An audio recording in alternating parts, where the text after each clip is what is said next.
Many thanks to one original DayZ servers, Close servers, Sgt. Pepper servers, Sea of Tools Cloud, We The Remain Roleplay, DayZ Sentinel servers, the Struggle Community, the Karma Crew servers, and DayZ Kraken leaderboards for making this video possible. DayZ 1.26 has changed the temperature system completely and the side effects of being too hot or cold, so in this video we're going to break down exactly how this reworked temperature stat down here works now, go over every single side effect that changes our temperature to rank how important they are, and take a look at the easy way to survive pneumonia.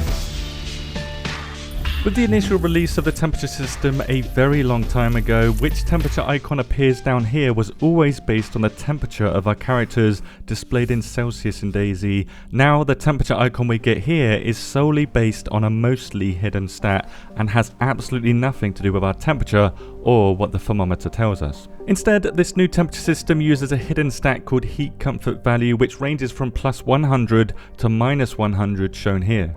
The value our characters have between these two, and therefore the corresponding icon we see in game, is based solely on what I'm calling the real heat level. Wherever this level is on this chart is what you're going to see as an icon in game, with this real heat level's job being to always try to match the value of what's called the target heat level. So there are two different levels, real heat level and target heat level. For example, let's say you have a real heat level and target heat level of plus 10 heat comfort value, and you put on a warm jacket boosting it to plus 50. The target heat level will instantly move to plus 50, but it will take some time for the real heat level to reach that target, which is why the icon in game doesn't instantly change when you put a jacket on. It takes time for the real heat level to make its way up to the target heat level. Now, the larger the gap between the real heat level and target heat levels, the faster the real heat level will move towards the target, indicated by how many up or down arrows you see in the game. So the larger the gap, the more arrows you see in the direction that the real heat level is currently moving, with the real heat level being the only stat that really matters here then. So when it comes to this real heat level, wherever it's positioned on this heat comfort value chart is our actual heat comfort value at that moment in time, indicated by the icon that we see in game and the arrows. We can get a really good understanding of where our heat is and where our heat is going, and the effects that come with each icon was also reworked in this patch.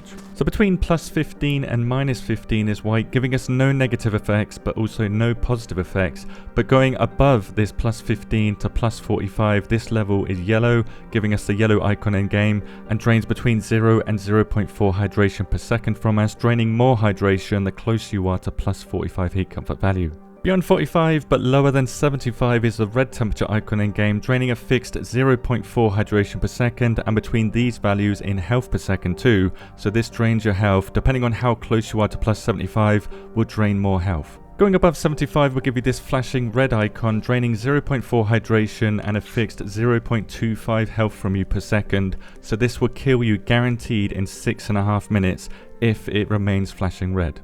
In the lower temperatures then we have light blue, which is between minus 15 and minus 45, draining 0.2 up to 0.45 hunger per second, which is a lot, again depending on how close you are to minus 45. The closer you are to minus 45, the closer you are to 0.45 hunger per second being drained. Lower than minus 45 but higher than minus 75 is the empty blue icon we see in the game, draining 0.45 hunger per second guaranteed, and anywhere between 0.035 and 0.25 health per second. And then lower than minus 75 is flashing blue, much like flashing red, draining 0.45 hunger and 0.25 health per second. It's like flashing red, but without hydration, it's hunger instead, and it will kill you in 6.5 minutes too. So both of the flashing icons, red and blue, will kill you in 6.5 minutes. There are many factors that adjust the heat comfort value of our player from plus 100 to minus 100, of which these are the 4 distinct categories that I could find, starting with environment. The most punishing environmental factor is being in water, reducing our target heat level by minus 75 instantly on maps like Sakau. Even if one of your toes is in water, the game will detect that you're in water and give you a minus 75 target level, with the triple down arrows giving us a massive warning that we're in water right now. On maps like Turnerus and Livonia, this isn't as punishing, as the minimum and maximum temperatures throughout the year determine how cold water will be, with water being twice as cold as air temperature. So being in water is much colder than being out of water. This is also the case with altitude. How much it lowers your temperature is based on the server temperature too, or these minimum and maximum numbers I showed earlier. So on Sakau, locale, for example, during the default time of year, which is winter, you will lose -2 heat comfort value for every 100 meters you're above sea level. With the volcano being around 500 meters, that's -10 heat comfort value just for being in the volcano, which isn't as much as I was expecting, but the worst part of altitude coldness is that being inside a building does not remove the effects of altitude coldness at all, but it will protect you from wind, rain and snow, which all change in intensity over time on a server, unlike altitude, and again are based on server temperature too. So the coldness of wind, for example, is completely nullified by being in a building or even being in a shed or inside one of these shipping containers with the doors open. You are completely protected from the wind, whereas a canopy like this will protect you only from rain and snow, which is the same for being under a tree canopy too. Only rain and snow can't get to you here, wind can still get to you here. However, if you're inside a forested area, forested areas like this have a bonus that reduce the coldness of wind by 25%, with fields, roads and being at the peak of the tallest mountain all exposing you to 100% of the coldness, so being on the top of the volcano, for example, will not give you extra wind coldness. Unlike wind, rain and snow, there is no way to protect yourself from cloud cover at all or it being overcast, so the cloudier it is, the colder the whole server becomes. Even the inside of buildings or in the bunker becomes colder, and the same applies to fog, which I guess simulates fog and clouds blocking the sun. It makes it colder everywhere. Nighttime is obviously colder for this reason too, but the coldest time of day is the morning and the warmest time is the afternoon, with these minimum and maximum numbers being based throughout the year on minimum in the morning and maximum in the afternoon. How close you are to a heat source and what type of heat source you're using will wildly change how much heat comfort value it provides. The fireplaces give +50 and the torch and fire broom give +25.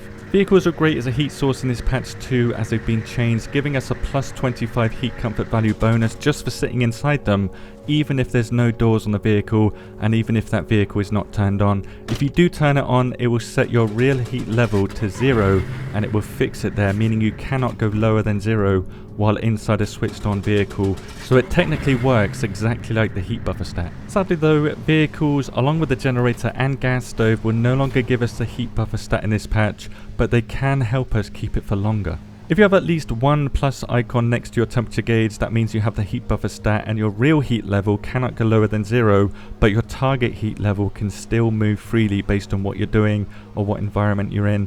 The further the gap between 0 or your real heat level and the target heat level, the faster you will lose your heat buffer stat, the faster it will drain until you lose it completely, and then your real heat level is allowed to travel past 0 to reach your target level again. So protecting against cold, even while you have the heat buffer stat, is very important, and remember that your target heat level can go much lower than 0. You want to try and keep your target heat level as close to 0 as possible, and in doing so your heat buffer stat will last as long as possible. Also note that the heat buffer stat can only be gained on your character if you have above -15 real heat level or when you see the white icon appear in game.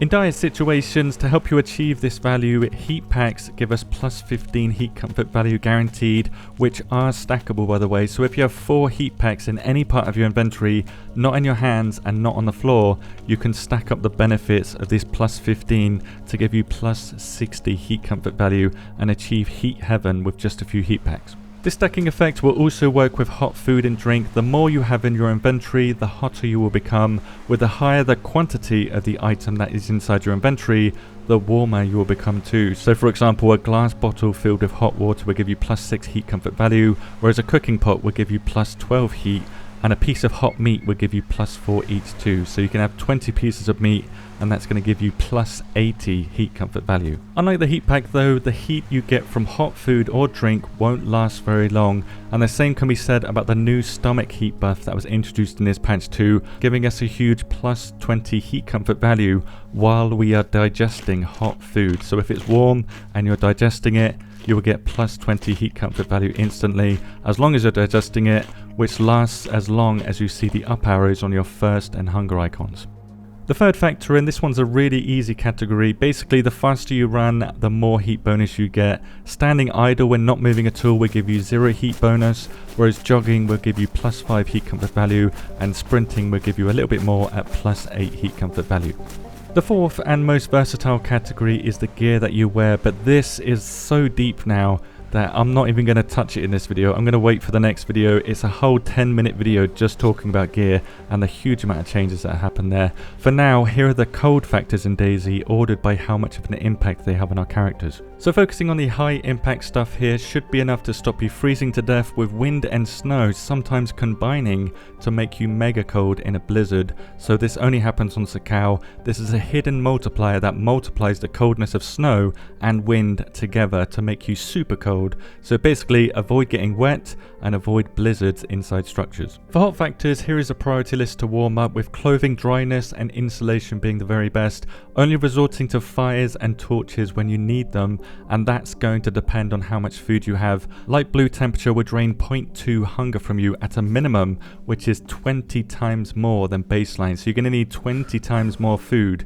if you live on light blue, if you're rich enough to live on light blue, and exposes you to getting the common cold sickness, which is now deadly because of pneumonia. And with pneumonia, after many hours of testing and a comment on my recent video, it can only be cured with tetra antibiotics. Vitamins and the immune system cannot cure pneumonia, but vitamins do cure and prevent the other two stages of common cold sickness, the ones that happen before pneumonia. If you do get pneumonia, you are going to die without tetra antibiotics.